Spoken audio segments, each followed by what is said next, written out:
Bhagavate Vasudevaya. Srimad Bhagavatam Skanda 1 Bab 5 dalam topik Instruksi Narada kepada Vyasadeva. Selanjutnya Sloka 10.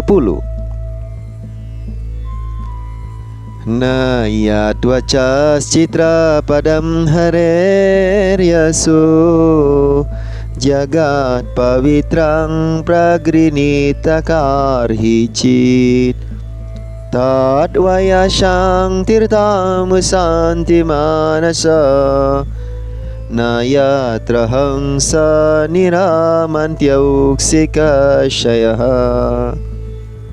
Artinya, kata-kata yang tidak menggambarkan pujian keagungan Tuhan, satu-satunya penyuci suasana seluruh jagat, dikatakan oleh orang-orang suci sebagai tempat pengungsian para burung gagak. Karena itu, orang-orang yang sempurna sepenuhnya, yaitu para penghuni tempat tinggal transendental, mereka tak menemukan kesenangan apapun di tempat para burung gagak tersebut. Penjelasan dari Yang Maha Berkarunia, A.C. Bhaktivedanta Swami Prabhupada. Burung gagak dan burung angsa bukanlah burung dari jenis yang sama karena sikap mentalnya yang berbeda. Orang yang bekerja demi hasil atau pahala atau orang yang bernafsu diumpamakan sebagai burung gagak, sedangkan orang suci serba sempurna diumpamakan sebagai burung angsa. Burung gagak bersenang di tempat pembuangan sampah, seperti halnya orang yang bekerja dengan tujuan mendapatkan hasil bersenang hati dengan meminum minuman keras, perempuan, tunasusila, dan tempat-tempat kenikmatan indera kasar. Burung angsa tidak bersenang di tempat burung gagak berkumpul untuk bertemu dan bertukar wawasan, melainkan mereka ditemukan di dalam suasana keindahan alam, di mana ada sumber-sumber air yang bening dan berhiaskan tangkai-tangkai bunga padma dalam warna-warni indahnya alam. Itulah perbedaan antara dua jenis burung tersebut. Alam telah terpengaruhi berbagai jenis kehidupan dengan sikap mental yang berlainan, dan tidak mungkin kita bisa mengangkat jenis-jenis kehidupan ke derajat dan kelas yang sama. Begitu pula halnya, ada berbagai jenis sastra untuk berbagai tipe manusia dengan mentalitas berbeda. Kebanyakan sastra di pasaran menarik manusia yang berkategori burung gagak adalah sastra yang memuat sampah, buangan, menyangkut topik-topik kepuasan nafsu indrawi. Hal-hal tersebut pada umumnya dikenal sebagai pembicaraan biasa berhubungan dengan badan kasar dan pikiran halus. Sastra tersebut penuh dengan pokok pembicaraan yang diuraikan dengan bahasa kiasan, dipenuhi berbagai perumpamaan duniawi, serta hal-hal yang disusun sebagai perumpamaan metafora. Meski segala unsur dimuat di sana, namun semua itu tidak memuji kebesaran Tuhan. Puisi dan prosa tersebut menyangkut hal apapun, yang semuanya itu diibaratkan dekorasi yang ada pada mayat. Orang yang sudah maju dalam spiritualitas adalah laksana burung angsa, di mana ia tidak mencari kesenangan dalam sastra yang mati tersebut, yang menjadi sumber kesenangan bagi orang yang sudah mati secara spiritual. Sastra yang bersifat nafsu dan kebodohan disebarkan dalam berbagai nama, namun tiada sanggup menolong dalam memberikan dorongan spiritual ke dalam hati manusia. Karena itu, orang yang sudah maju dalam spiritual, kerohanian yang mempunyai karakter laksana burung angsa tidak berurusan dengan sastra semacam itu. Orang yang sudah maju secara rohani juga disebut manasya, karena mereka selalu menjaga standar pelayanan transendental yang tulus kepada Tuhan pada tataran rohani. Hal ini sepenuhnya melarang kegiatan yang bertujuan membuahkan hasil demi kepuasan indera jasmani kasar dan juga spekulasi halus dari pikiran egoistik duniawi. Sastrawan sosial, ilmuwan, penyair duniawi, filosof pencipta teori, dan tokoh politik yang secara total sibuk dalam kemajuan kesenangan indrawi, semuanya adalah boneka di tangan energi material. Mereka bersenang hati di sebuah tempat pembuangan yang telah menolak pokok persoalan itu.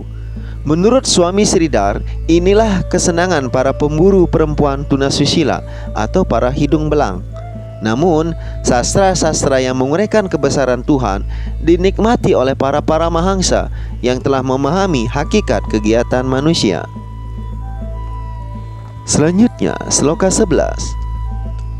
Tadwa kwisargo jana tagawi plawo Yasmin prati slokam abadawatyapi Namanya nantasya yashokitaniya Srinwanti gayanti grinanti sadawaha.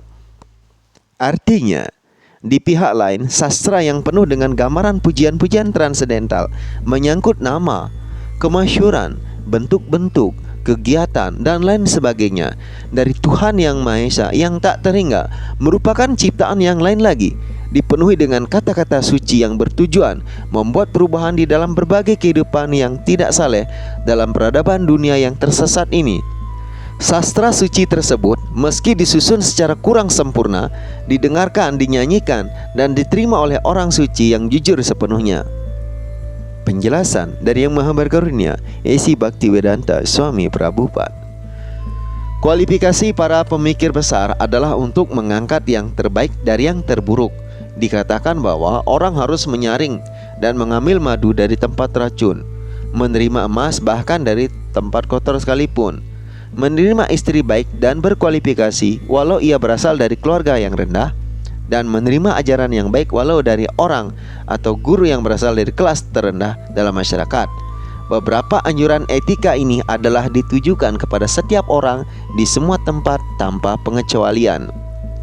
Tetapi orang suci jauh di atas tingkat orang rata-rata. Beliau selalu kusuk memuji kebesaran Tuhan Yang Maha Esa, sebab dengan menyebarkan nama suci dan kemasyhuran Tuhan, suasana dunia yang tercemar akan berubah. Dan sebagai hasil penyebaran sastra suci seperti Srimad Bhagavatam, orang akan menjadi bijaksana dalam tingkah laku mereka. Pada waktu kami menjadi bijaksana dalam Pada waktu kami sedang menyusun penjelasan ayat Srimad Bhagavatam ini, terjadilah krisis di hadapan kita. Negara tetangga, RRC, menyerang perbatasan India dengan semangat militer. Kami hampir tak pernah berurusan di bidang politik, namun kami melihat bahwa dahulu ada RRC dan India, dan keduanya hidup damai berdampingan selama berabad-abad tanpa kebencian satu sama lain. Penyebab damai tersebut adalah bahwa pada masa itu mereka hidup dalam suasana kesadaran akan Tuhan, dan setiap negara di muka bumi patuh kepada Tuhan, berhati suci dan sederhana, dan tidak ada masalah. Penyebab damai tersebut adalah bahwa pada masa itu mereka hidup dalam suasana kesadaran akan Tuhan, dan setiap negara di muka bumi patuh kepada Tuhan, berhati suci dan sederhana. Tidak ada penyebab perselisihan antara RRC dan daratan India, di mana keduanya bukanlah tempat yang begitu nyaman untuk ditempati, sehingga pasti bukan menjadi alasan untuk berselisih mengenai keadaan ini. Tetapi akibat zaman penuh perselisihan, yaitu zaman kali yang telah kami bicarakan, selalu memungkinkan adanya pertengkaran yang dipicu oleh provokator kecil. Ini bukanlah disebabkan oleh masalah yang dipersoalkan, melainkan karena tercemarnya atmosfer buruk zaman ini. Secara sistematis terjadi propaganda dari sekelompok orang yang berusaha menghentikan pemujian nama dan kemasyhuran Tuhan. Karena itu, amanat Srimad Bhagavatam sangat perlu disebarkan di seluruh dunia. Adalah kewajiban setiap orang India untuk menyebarkan amanat suci Srimad Bhagavatam di seluruh dunia, agar melakukan pekerjaan terbaik serta mewujudkan kedamaian yang diidamkan dunia. Akibat kegagalan India dalam menunaikan kewajiban di mana India mengabaikan tugas yang penuh tanggung jawab tersebut, maka begitu banyak terjadi pertengkaran dan kesulitan di seluruh dunia. Kami yakin bahwa pertengkaran dan kesulitan Kami yakin bahwa sekiranya amanat suci Srimad Bhagavatam diterima bahkan hanya oleh para pemimpin dunia saja, maka perubahan dalam hati mereka pasti akan terjadi, dan dengan sendirinya akan diikuti oleh orang-orang kebanyakan. Rakyat pada umumnya adalah alat-alat di tangan para politisi modern dan pemimpin rakyat. Jika saja hati para pemimpin bisa berubah, maka perubahan besar dalam suasana dunia pasti akan terjadi. Kami yakin bahwa usaha kami yang tulus untuk amanat suci untuk menghidupkan kembali kesadaran akan Tuhan di kalangan orang banyak akan merohanikan kembali suasana dunia yang dirintangi banyak kesulitan. Kami mempresentasikan mata pelajaran ini dalam bahasa seadanya. Bahasa asing khususnya pasti banyak kekurangan, dan dari segi sastra pasti tidak sempurna. Walau demikian, kami telah berusaha dengan jujur dalam menyampaikan dengan cara yang benar. Namun, kami yakin bahwa walau dengan segala kekurangan kami sehubungan dengan hal ini, pelajaran yang sangat serius ini pasti akan menjadi satu pertimbangan di mana para pemimpin masyarakat masih akan menerima karya ini, karena ia merupakan usaha yang jujur untuk memuliakan Tuhan yang Maha Kuasa. Apabila kebakaran terjadi di sebuah rumah, maka para penghuni rumah akan keluar meminta tolong pada para tetangga yang mungkin orang asing. Tanpa mengerti bahasa para korban kebakaran, menyampaikan maksudnya sampai para tetangga mengerti apa yang diperlukan, kendati diucapkan dalam bahasa berbeda. Semangat gotong royong seperti inilah yang dibutuhkan dalam penyebaran amanat suci Srimad Bhagavatam di mana-mana dalam suasana dunia yang tercemar.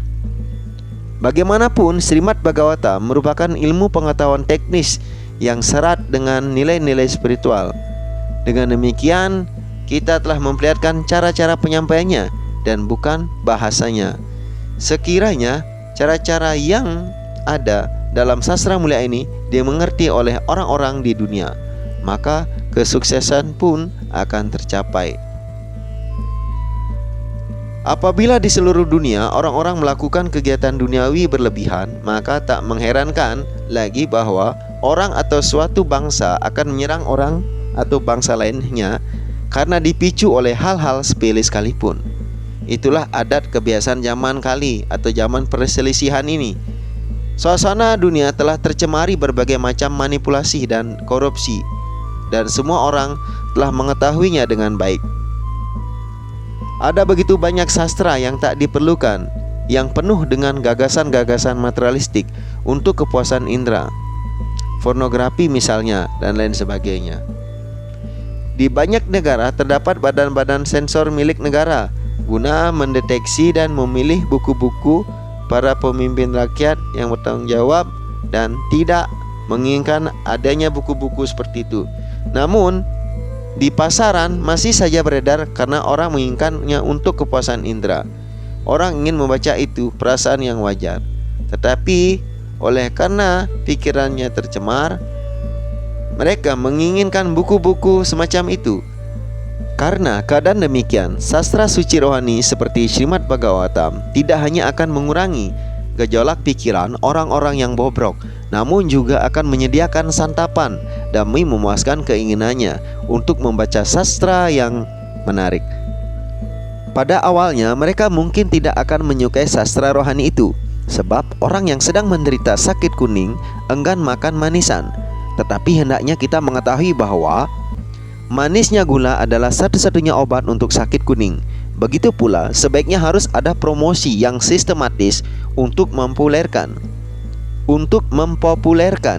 membaca Bhagavad Gita dan Srimad Bhagavatam yang akan membawa pengaruh bagaikan manisan gula terhadap keadaan kepuasan indera yang ibarat sakit kuning.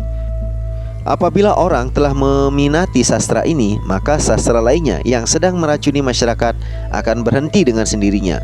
Karena itu, kami yakin bahwa semua orang dalam masyarakat manusia akan menyambut Srimad Bhagavatam, meskipun kini disampaikan dengan cara yang mengandung begitu banyak kelemahan. Bagaimanapun itu adalah instruksi dari Sri Narada yang telah hadir dalam bab ini atas kemurahan hati beliau. Terima kasih telah menyimak pembacaan Srimad Bhagavatam hari ini. Sampai jumpa esok pada waktu dan kesempatan yang sama. Semoga Tuhan selalu memberikan karunia kepada kita. Hare Krishna, Krishna Krishna, Hare Hare, Hare Rama, Rama Rama, Hare Hare.